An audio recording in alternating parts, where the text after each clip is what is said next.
everybody. Welcome to the Penn State Berks LionSide Chat. We're going to be getting started shortly here with our next installment of the FYS We Are series here at Penn State Berks.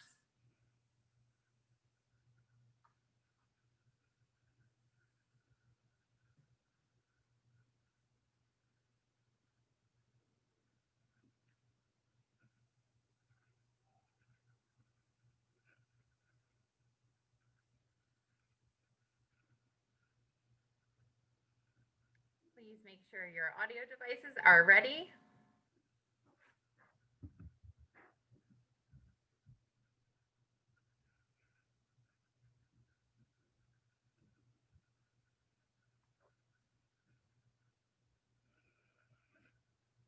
All right, everybody, welcome to Penn State Berks LionSide Chats. My name is Sonia Delacueto, and I am one of 3 LionSide Chat moderators, working alongside Professor Dawn Pfeifer Reitz and Dr. Ryan Hassler.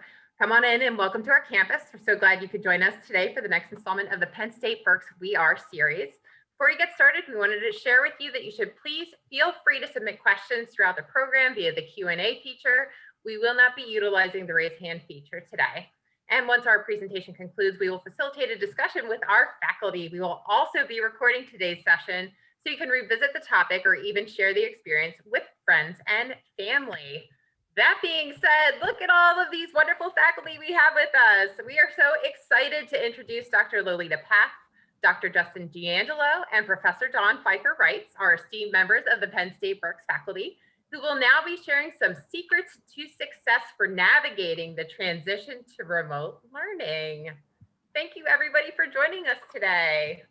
Thank you, Sonia. We are going to hand it over to Professor Dawn Reitz right now. Thank you. Awesome. I'll take that promotion. Thank you.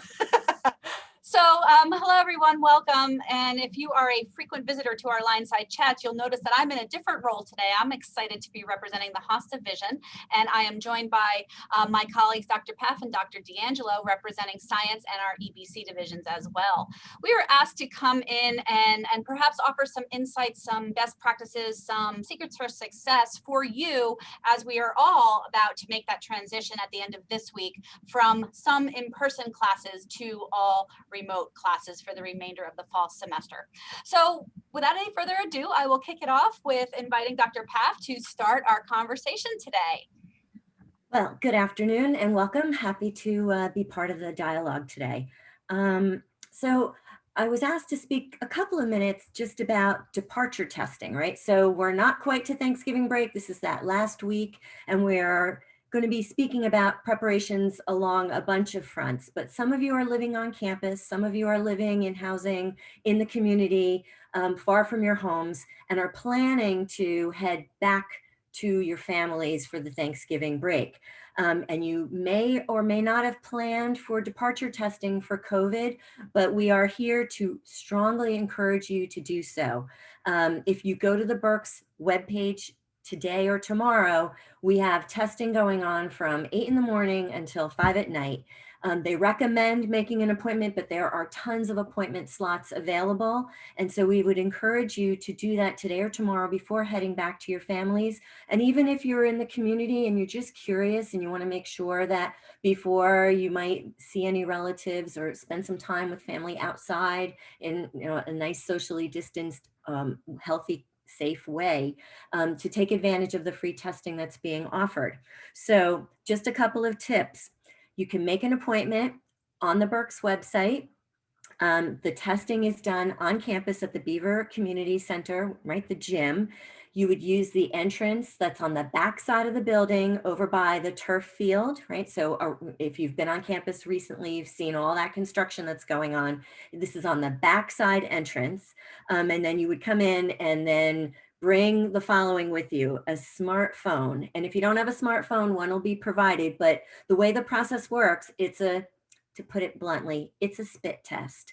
And so you get a link through this cell phone to then connect with someone in a health service, right? The company's called Vault, and they basically coach you through the processing of your test. And because it all happens at once, the results are gotten back within a day or two, right? And that's why we're doing this at the beginning of the week, so that everybody would know by the end of the week. One other thing to remember before you go for your test, don't eat, drink, smoke, or chew gum for a half hour prior, right? Because it's a spit test and we don't want anything to mask any kind of result. And so bring your Penn State ID, avoid all those little activities for a half hour before, and then have a smartphone with you. And if you don't, one will be provided. And so virusinfo.psu.edu has all the information that you would need. But as a Berks student, today and tomorrow are the days for the test. So test up before you go home so that you know for sure that you're healthy and we can try and control the virus. So just a couple of thoughts on departure testing as we kick things off. Thanks, Dr. Paff. I think that's really helpful and timely. I did put into the chat a link that has the direct access to the information that Dr. Paff just spoke of. So thank you for that. Next, we'll invite Dr. DiAngelo to come in and talk to us about some transition things. Dr. DiAngelo? So my job now is going to talk to you about what this is really going to look like, right? Going from this semester where you've had hopefully a mix of in-person and remote coursework to where you're going to be in a fully remote environment. So the first thing that I want to emphasize is that after Thanksgiving, the Berks campus is not closing, okay? So just because all courses will be delivered in a remote format does not mean that the campus is closed.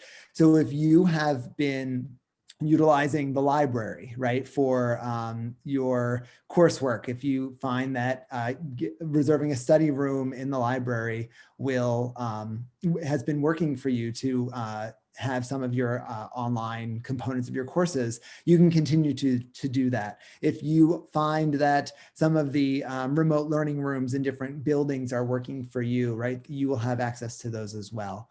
So keep that in mind if you live close to campus, that you can still utilize those resources. So what will this look like? Well, it really depends on the course and what the modality currently is. So if you are taking a course that is fully online, it's asynchronous and on the web, probably not much will change for you, right? It's probably going to look very similar after Thanksgiving as it has this entire semester. If you are taking a course that is synchronous, but totally remote, right, that is held and totally on Zoom, then perhaps not a lot will change either. Perhaps you may need to find a different space in order to engage with this course, depending on if you have gone home and you're far away from the campus. But if you still live relatively close to the campus and want to use some of the rooms on campus to undergo your Zoom courses, you should feel free to do that. Where the changes are going to happen is in courses where you have an in-person component, right? May that be what we call a mixed mode, where you have some meetings that are on Zoom and some that are in person. And then of course, courses that are totally in person. So you need to figure out how your course is going to change. So for me, I teach one course that is mixed, right? We meet one day and then we're on Zoom another day. So in some ways, right, my students know what the Zoom link is, right? But if you're in a course where you haven't had anything on Zoom yet, you need to figure out where that Zoom link is. And in Canvas, your instructor can activate the Zoom link right there. So on the left-hand side of the sort of little tabs that you get, one of them can say Zoom. So that's a good place to look. Hopefully your instructor will send you the link directly if they haven't already. And if they haven't, and you don't know where to find that link, you should reach out to your instructor, right? And ask them directly. They'd be happy to send you that information. So the thing that I am working on with my students actually in this mixed mode course mostly is how their assessments are going to change, right? Because we have had exams, it's an advanced biochemistry course. So they've had exams all throughout the semester in person on paper in a classroom, right? And so their final exam, the assessments they're going to have after Thanksgiving, is now going to be on Canvas. It's going to be electronic, right? So that's an adjustment that you need to be prepared for. And so hopefully your instructors will give you some information to help you with that transition. I'm certainly going to talk to my students about what to expect and how it will be different than when you're taking an exam on paper, okay? The other thing you need to really consider is if you have courses that have in-person components because they can only be done in person, things like laboratories. So I'm the science division rep. So if you're a science student and you're taking a course with a laboratory, right, you're not going to be able to be doing your in-person laboratories anymore, okay? And so what does that mean? So some instructors are going to give you virtual lab experiences in this time after Thanksgiving. Some will just spend that time allowing you to sort of finish up work that you have already started, data analysis, perhaps writing up your final papers, putting together some sort of maybe oral presentation perhaps, right? So you need to be aware of what the expectations are going to be after we go into this remote period, and then where you are going to engage with your instructor, right? Are you going to continue your in-person meetings on Zoom, or will they just be working periods? So some of my colleagues who are teaching labs are just going to say, okay, you have this writing assignment that is due.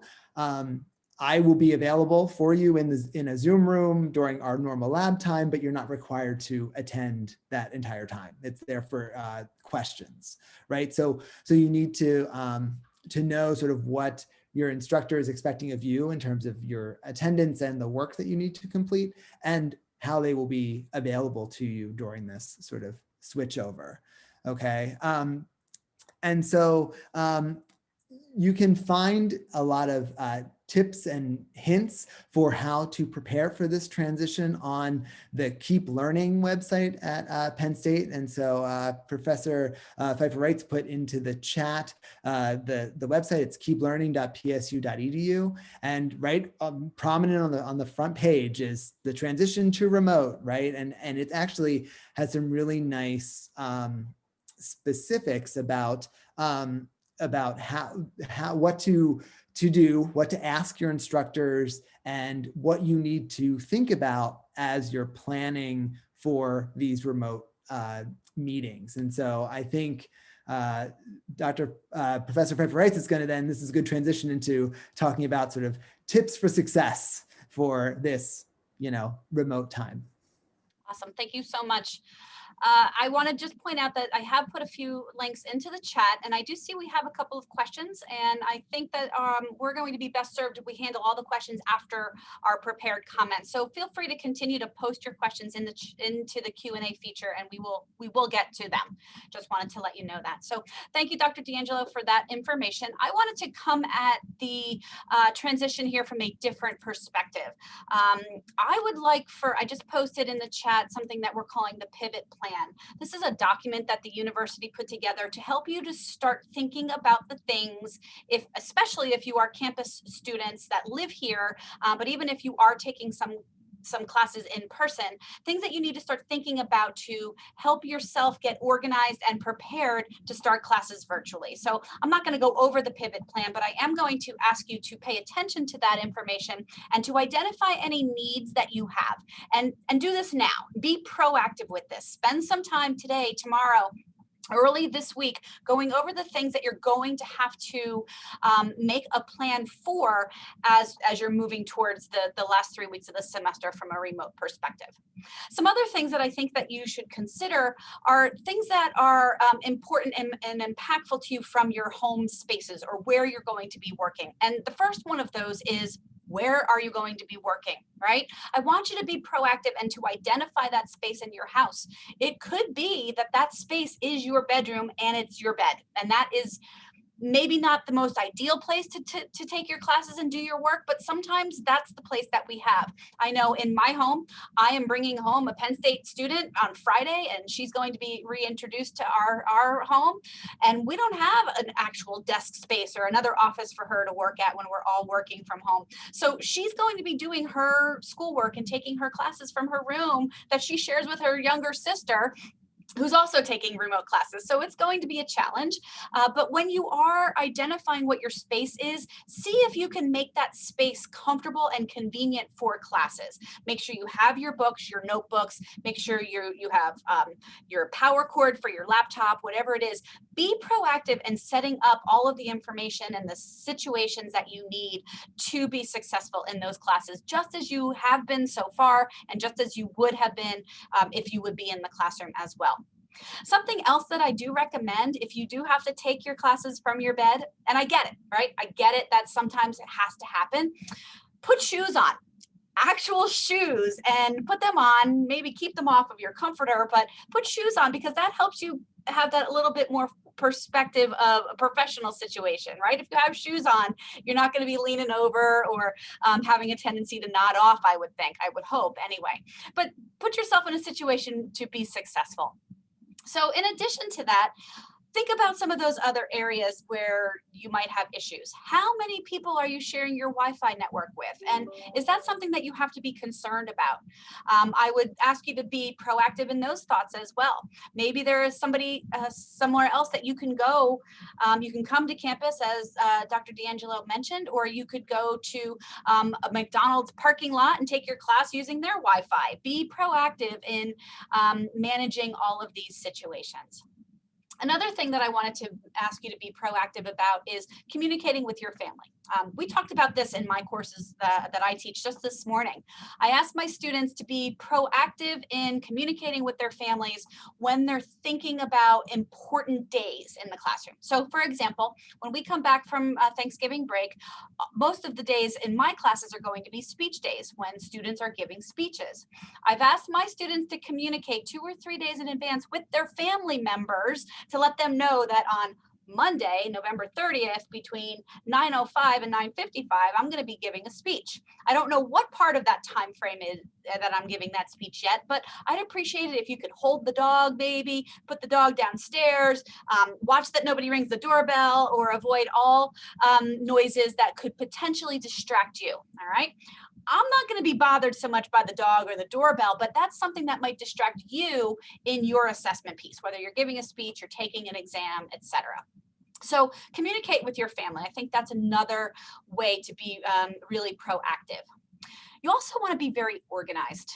I think that also starts now. If you are making a plan for how you're going to manage your time, your space, your content, if you're thinking about that now, that doesn't leave any opportunities for last minute thoughts or, oh my goodness, I didn't think about this. Try to be proactive in thinking about how to organize your work, your space, and your time. One of the best ways that I recommend for doing that is to chunk your work. I do not advocate for long periods of time working on one particular project. I advocate always for working in smaller chunks, bursts of 20 minutes with a 10-minute reward, all right? Maybe that burst of 20 minutes, you set your phone timer and you say, I'm gonna work really hard on this project for 20 minutes. I'm gonna do some research for my speech or work on my plan for lab or writing or whatever it is. And then after that, when my timer goes off, I'm gonna take 10 minutes and I'm gonna scroll through my social media, or I'm gonna go get a snack, or I'm gonna just take a walk because it's a nice day, right? Give yourself a reward for those 20 minutes of hard work. Take that 10 minutes of reward and then go back and give yourself another 20 minutes. So chunk your work as much as possible. Another idea that I want you to consider is the benefits of sleep, eat, and exercise, all right? I highly recommend getting up and walking around your neighborhood, walking around the block, walking up and down your house if you have to, whatever it might be, a couple of times a day while you're in class. It is not good for any of us to be sitting in a chair in front of a computer for hours on end without giving ourselves an opportunity to get some exercise, all right? If you have a formal exercise program, continue to do that too, but just get up and move around a little bit. I think that's really important. And I also encourage you to manage your sleep, especially and this is regardless of whether we're remote or not. As we're moving into the end of the semester, I encourage you to manage your sleep moving into finals. The more organized and prepared and proactive you are, the less you will need to spend all hours of the night doing your studying. I know that that is probably going to fall on deaf ears, but it's a really good idea, right? And it's just something that if you hear me now, and if you can try to incorporate that, I think you'll be in a better situation. So manage your exercise, your sleeping, and your eating. It really will make a difference in helping move forward. Dr. DiAngelo mentioned about being aware of what your faculty are doing after the transition. Many of us are already telling you that, and we are communicating that to you, but there might be a handful of us that haven't done as good a job with communicating that as we would like them to. You can ask those questions. Send them a note this week. Say, I just want to make sure I understand what the requirements are, what the expectations are. Advocate for yourself, ask for what you need, and figure out the best plan for yourself to be successful in this transition. A couple of other pieces of information. Read Canvas and email. We get a lot of email. I know that I was in class for 3 hours this morning. I think that I had 30 emails in the time that I went to class and I came back to log in for this chat. We get a lot of email, but most of it is important information. All right. Pay attention to what your professors are communicating to you. Read announcements when they post them. And if they take the time to make you a video, watch the video. Because we're not taking the time just for no reason.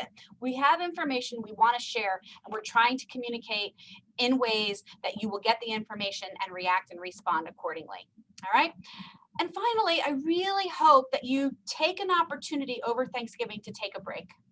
We have all been at it since August 24th, I think it was, full speed ahead, no days off. It has been a lot, all right? And I really encourage you to try to manage your stuff this week. So that way, a couple of days next week, whether you celebrate the Thanksgiving holiday or not, you get to relax, you get to de-stress, you get to take at least one day without thinking about Penn State Berks and your work, all right? But that might require you to do some pre-work now. I know that I'm spending a lot of time this week trying to get all my ducks in a row, so I don't have much to do over break, all right? And I think that's really important. It helps us all become refreshed and geared up and ready to go, because I wanna make my last point here before I turn it back to Dr. Paff, is that preparing for finals and the end of the semester is a marathon. It is not a sprint. Your success with the end of this semester starts now, all right? It starts with you preparing right now.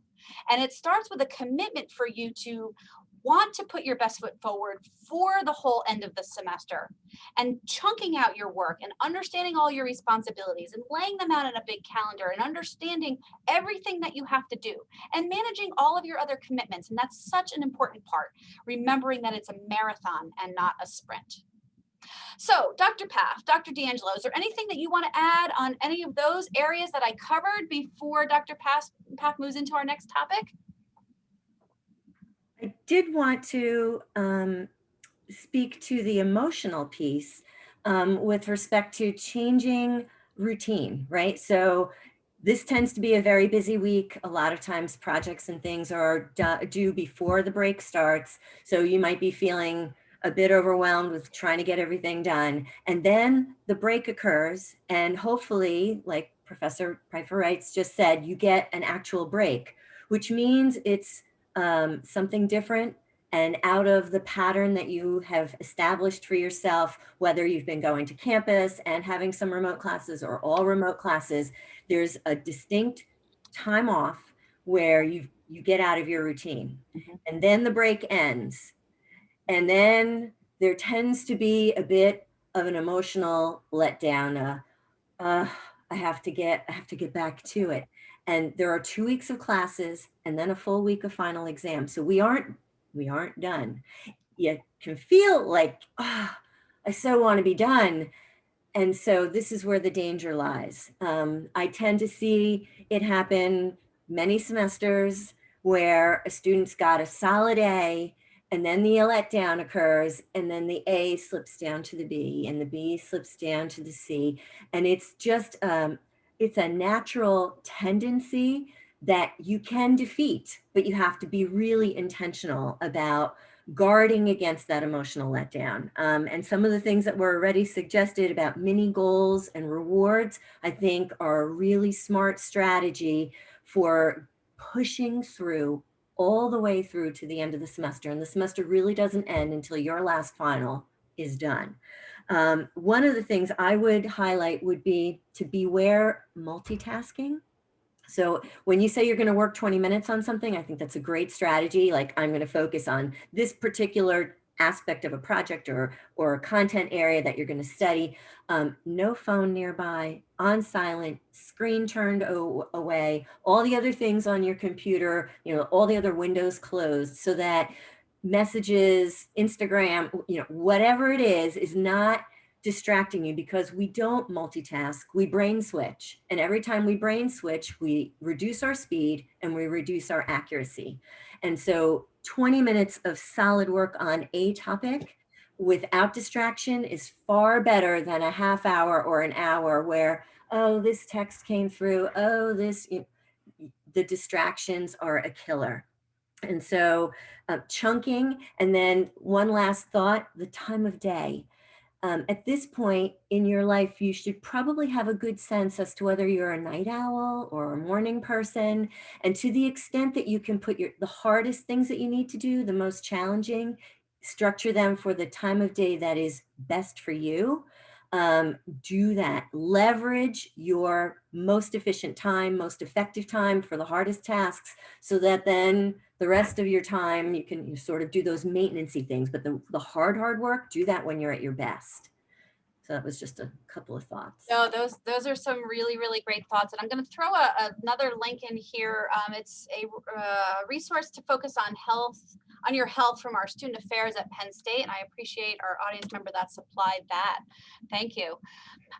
Dr. Paff, I think now is the opportunity for us to introduce the concepts, the conversation about alternative grading. And I will be putting the link into the chat for that as well. Okay, so I'm assuming you've seen something either in the news, the Penn State news, or you've received an email about this thing called alternative grading.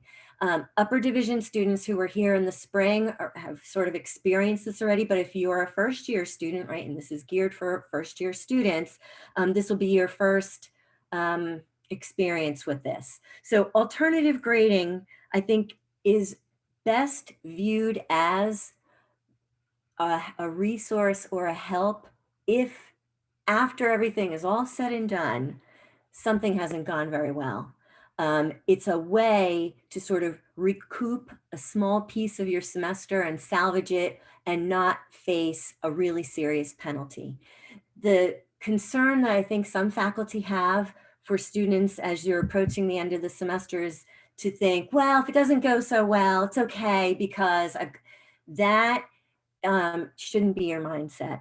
Really, it shouldn't change anything that you're doing, other than to know if for some reason, COVID related, you experience less than your best performance, right? Best that you were capable of achieving. There is a bit of saving grace that could be waiting for you, but there are lots of caveats. So alternative grading means this: you go through your semester, your professors grade your work, assess your work in the same way that they would without alternative grading. They assign course grades in the same way. It has nothing to do with anything that's going on during the semester. So you finish the semester and now you've got your grades. And if it's all A's, then there's probably no need for this. But if it's not everything that you hoped it would be, the following alternatives are open to you. So if you've received a C or better in a course, you can choose, instead of getting the C, to just have that classified on your transcript as satisfactory, SAT for satisfactory. Let's say there's a course that you've earned a D. You can replace the D with a letter V, like for victory, and it really is a meaning for pass. So it no longer has the D on the transcript, it will just show a pass, and then that D quality rating for GPA doesn't occur, it doesn't get counted in your grade point average calculation. And then in those really unfortunate cases where you didn't pass a class, you earned an F, you can change that to be a letter Z, like as in 0. So nothing shows up in terms of quality points. It doesn't affect your grade point average, but you don't get credit for the course, right? Because the course wasn't passed. The sort of the saving grace there is that it doesn't crush your grade point average. There are some things to be aware of. One, it can affect Dean's List calculation. It can affect the entrance to major requirements that you need to achieve, right? For College of Engineering, Smeal College of Business, lots of programs within the university have entrance to major courses where you need a minimum prescribed grade. The alternative grading can impact all of that. And I have to say, all of the policies haven't been finalized. December 3rd is when all of that will be officially formalized, sort of set in stone, because there are some changes from how things were done in the spring to how they're being done now. Because in the spring, the change happened in the middle of a semester. Here, we've known pretty much all along how the semester was going to play out. And so the university is really trying to balance fairness and accommodation with upholding the standards and expectations of a Penn State course and a Penn State degree. Couple of things to also consider: grad school. If you have long-term visions for graduate programs, you're not going to want to just, eradicate grades, because that is something that graduate schools look at. I'm teaching a course for seniors right now, senior students close to graduating or are graduating. And one of the things I told them is that employers do look at your transcript. And so to the extent that you can, keep the grades on there that you've earned, and only use this as a last resort, and really don't let it allow you to shade your thinking so that, oh, I don't have to worry about finals so much, because that's really not what this is intended for. This is really to accommodate a most unusual time in history, right? That's really what this is designed for. Excellent, excellent information. I think that was a very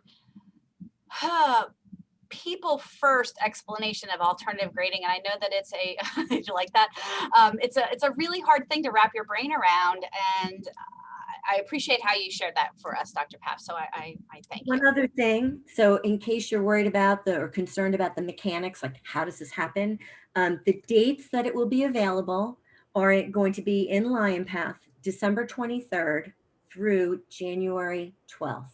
So you'll have a window of time to consult with your advisor, potentially to consult with financial aid, and to there'll be all kinds of tools in LionPath that will allow you to sort of see what the implications are if you choose to do this for a course or two. No, I appreciate that. Thank you for sharing all that. Can I mention So, something? oh, yep, go ahead, Justin, sorry. So I want to mention something. So Dr. Paff talked about graduate schools, and I want to say something specific about health professions schools, right? Because in the sciences, we see a lot of those folks interested in medical school or PA school or vet school. So in the spring semester, when most schools, most colleges and universities had some sort of alternative grading, pass, fail, what have you, medical schools across the country and other health profession schools essentially made statements saying that they would either take this sort of alternate grading pass fail scenario or they wouldn't, right? And I think most places said that they would. You had to give some justification in some instances, et cetera. So the choices, didn't seem like there would be as large of an impact on a student if you decided to use the alternative grading scheme for a prerequisite course for one of those schools. It's very unclear for this semester and going forward what any of these schools, these medical schools or health profession schools are going to do, because the pass fail alternate grading scheme is not as widespread. At least it doesn't seem as it is across the country in colleges and universities. So it's really unclear how that's going to be handled. So you really have to be careful if you're taking the prerequisite courses for medical school, let's say, right? And you decide that you want to use the alternative grading, you should really talk with your advisor or one of us science faculty, right? We can sort of help you make that decision. And I would just say that for first year students, sometimes I know when I started college, I had no intentions of graduate school. In fact, I was in an accounting program and I didn't even think I was going to study for the CPA exam because that just seemed so far away. And so don't sell yourself short. You really can't imagine where your lives and your careers will be going. So be mindful of Dr. DiAngelo's advice here, because maybe you're not going to be in a health profession, but you might be heading for some other graduate program, and you just don't sell yourself short that, oh, I don't really have that. That's not going to impact me. You might not you might not be aware of it yet, of the opportunities that you might want to pursue down the road. So be really judicious in the use of the alternative grading. Excellent. Thank you so much for clarifying that and providing those pieces of information. We're just about ready to move to our Q&A portion. I'm going to invite anybody that wants to ask questions to go ahead and submit them in the Q&A feature, and Sonia's going to facilitate that for us. But two things I just wanted to address early here. Someone asked early on when we were talking about the testing before the COVID testing, is it required? And it's not required. It is an opportunity that the university is providing us as Penn State community members, students, faculty, staff, to make sure that we are not bringing any COVID back into the communities that we're reasserting ourselves into. So that's part of the reason why the tests are being provided. And I was also provided a piece of information here that I think is important. We want to emphasize that testing, if you do the testing, you should self-isolate, since if you go out into the community after you've gotten the test and you come back and you're asymptomatic, the test is no longer valid for being clean when you go home. So those are just a couple of things that I think everybody should think about as we're moving forward. So, Dawn, can I say yeah, go ahead. Before we go, not about testing, right? It's just, it's an interesting conversation I had with the student this morning, right? About this transition, right? Because we were talking about this week, I'm giving an exam in one of my courses. Like, it seems like everybody on campus is, right? So this week is rough, I understand, for a lot of students. And one of my students said to me, she said, well, you know, this is a hard week, right? Because everything is due, what have you. But it's also hard because it's depressing that we're not going to be in person anymore, right? It's like we're transitioning into this remote environment and we're not going to be able to come to campus. And that's really sad. And I didn't really think of that perspective, actually, that a student would think of it that way, right? But I want to, because I think she said, oh, well, the motivation is going to go down, right? Because, oh, I'm not going to be on campus. I'm not going to have the interactions with other students and that sort of thing. So I want to just say, try to continue your interactions with your classmates if you can, right? To try to interact with them, even though it is virtual, right? I think you can still try to do that and try to help, maintain the environment that you've been exposed to this whole year, even though you can't be, standing in the same room as them. And then don't forget that, right, hopefully next semester, right, we will start again and there will be some opportunities for in-person coursework and what have you. So, right, it's not like this is it and we're never going to come back to campus again, right? That once we get into January, hopefully, right, we will be able to start again and have another semester of in-person interactions. That's good. I think the concept of perspective is really important.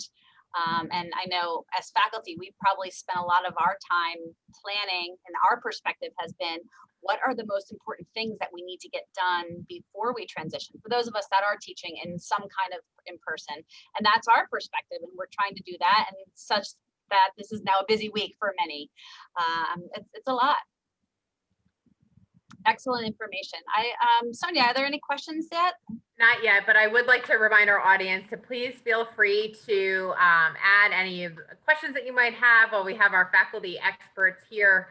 I think we have also the opportunity, if any of our faculty with us have any other anecdotes, just like what Dr. DiAngelo shared, like that's really interesting. And I feel like having these conversations with these students really speaks to the other students that are in our audiences, because it gives them that opportunity to know, like, wait, I'm not the only person feeling this, I'm not alone. So I had either you, Professor Reitz, or Dr. Paff had other experiences with students like that?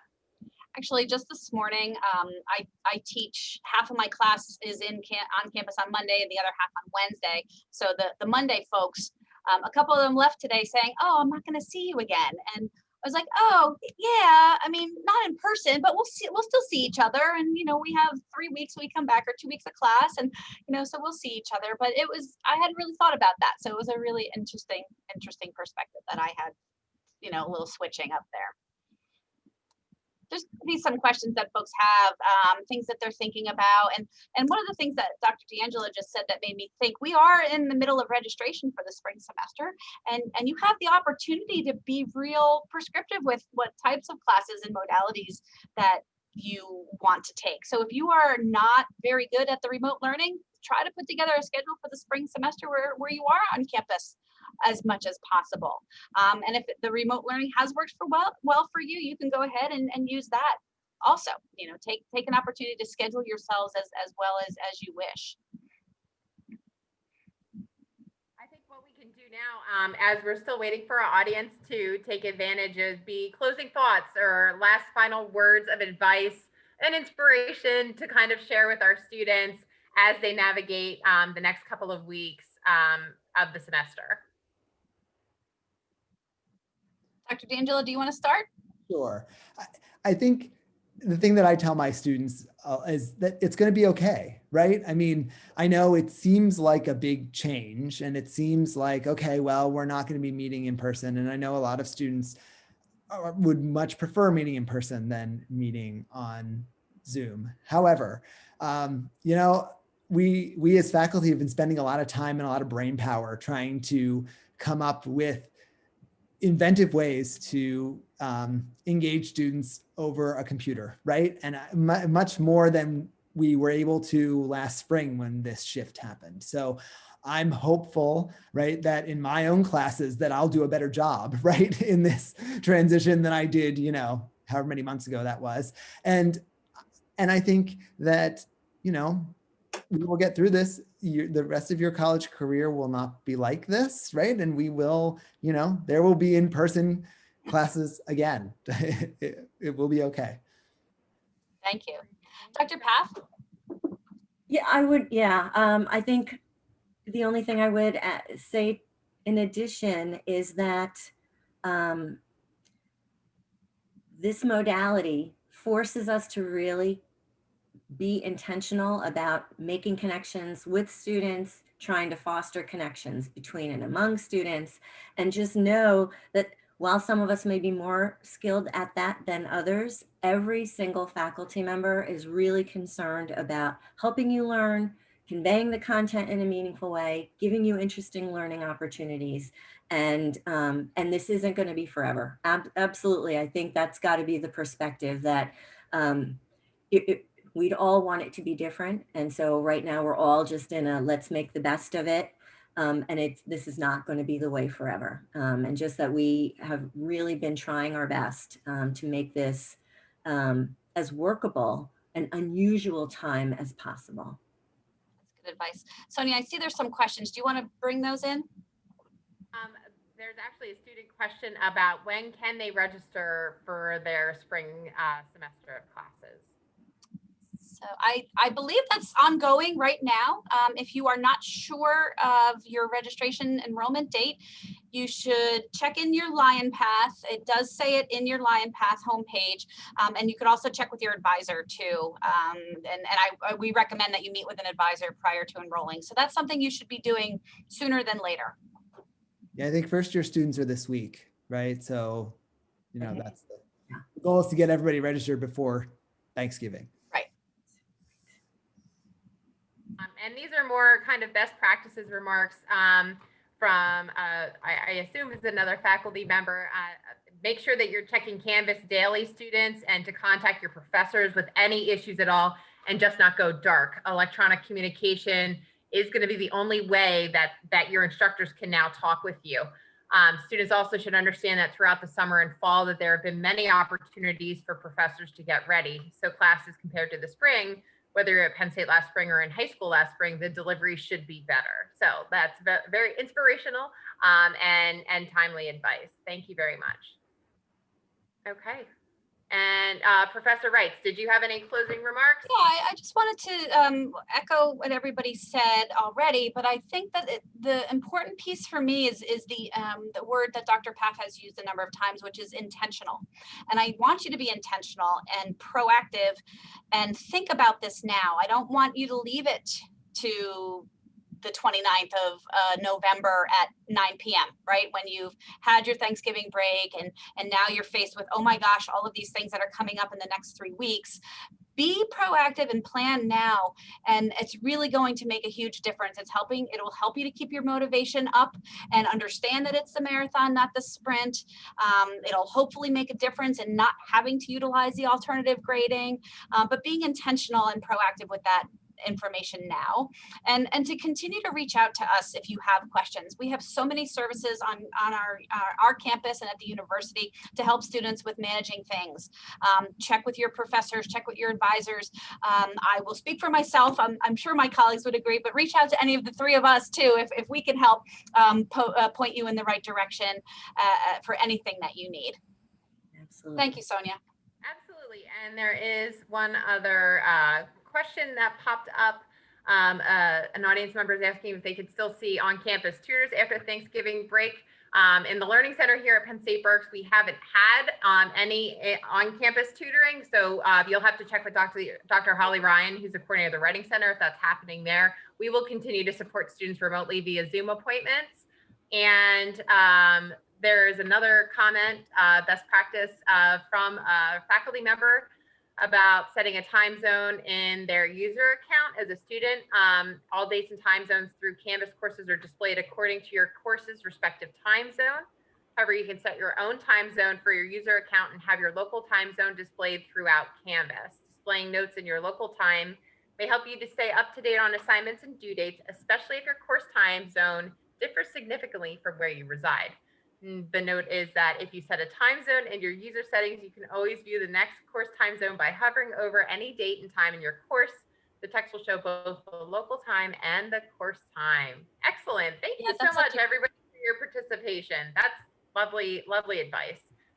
But I think we're going to go ahead and wrap up today's session. So I would like to thank you, our faculty, Dr. Lolita Paff, Dr. Justin DiAngelo, Professor Dawn Pfeifer Reitz, for chatting with us today and for sharing that luck favors the prepared here, and that we should be using our resources that Dawn shared in the chat to prepare us during this transition to remote learning. A special thank you also to our audience for joining us for today's LionSide Chat. As you click out of the webinar, you're going to receive access to a survey.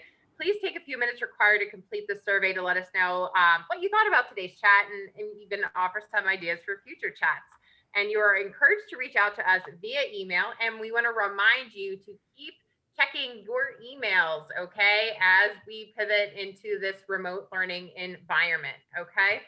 Our next FYS We Are series chat is slated to be on Wednesday, December 2nd at Common Hour. We are engaged. And our next critical conversation part 4 LionSide Chat will be on Friday, December 4th at Common Hour. Be sure to come back soon and meet with our other faculty, staff, and or students from Penn State Berks to share their experiences. Stay safe, Berks and beyond, and signing off until next time, this has been the Penn State Berks LionSide Chats. Thank you, faculty, for joining us today. You guys did awesome. Stay safe.